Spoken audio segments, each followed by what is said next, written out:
Hey everybody, I have been getting tons of requests to list my recommendations for beginner sets of Copic markers, or my, say top 10 favorites and what to start out with. And it's taken me forever to respond to it because trying to pick out 10 markers was pretty much impossible.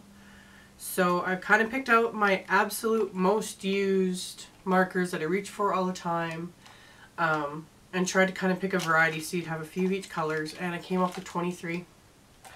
That's pretty much as low as I could go. There's a couple of the colors you don't absolutely have to have at the beginning, but I'll just list them and you guys can go from there. And if you're watching this on YouTube, I'll have all of the colors listed in the sidebar.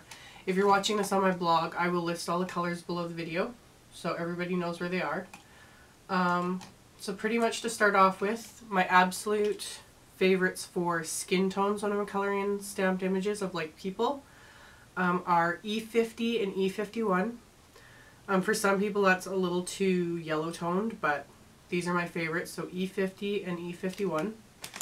And then I always use R20, which is blush, and that's just a nice pale pink color, so I use that to add a little pink to the cheeks and whatnot. So that's a must-have. For browns, I use most of the time E25 and E27. These only come in sketch markers, not in the chow size, so I got these later than my chow markers, but I love the shades. This is just a really nice brown color, so E25 and E27. Then for red, I always use R27 and R29.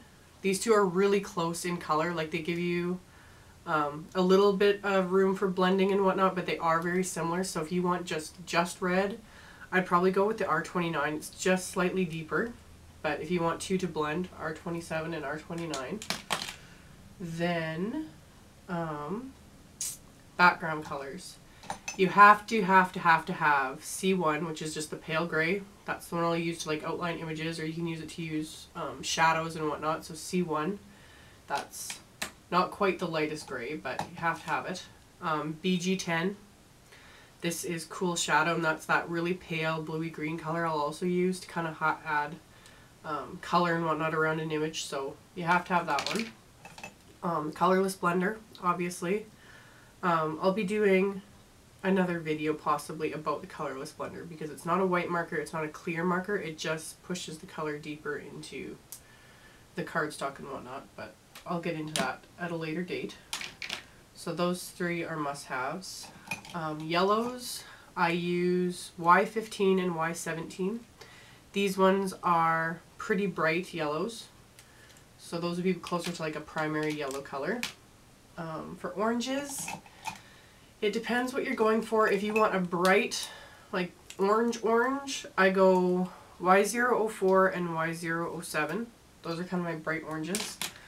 Lately though, when I've been coloring in little people images and I want them to have kind of reddish hair, kind of orangey red, I've been using YR12 and YR14. And these are more of a caramely orange color, kind of more muted. So those two are good ones. Greens, there's a lot of greens to choose from. My absolute favorite is YG03. It's more of a yellow green, but I just really like it for stamped images. I don't know, I just really like this color. So YG03 is an awesome one. If you want more of a primary green, G05 and G07. These two are just nice, like deeper greens. Then if you want to get any pinks or purples, my most used pinks, and these are bright pinks, like hot pinks really.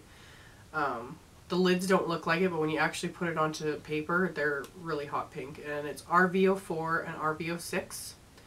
So those are two hot pinks. And then for just a nice purple, BV02 and BV04.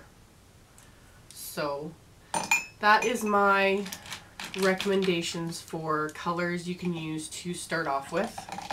So you can kind of pick and choose with those, and that'll just give you, yeah, a place to start. That's 23 markers altogether, so if you can just pick half of them, or a few out of the set, that would be great. I can't I couldn't cut it out more than that because that just gives you kind of a nice variety.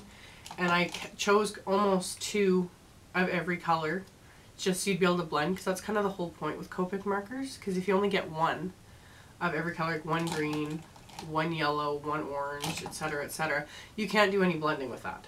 So at the very least, if you've got at least 2 shades of a color, you can do a little bit of blending and kind of get a feel of what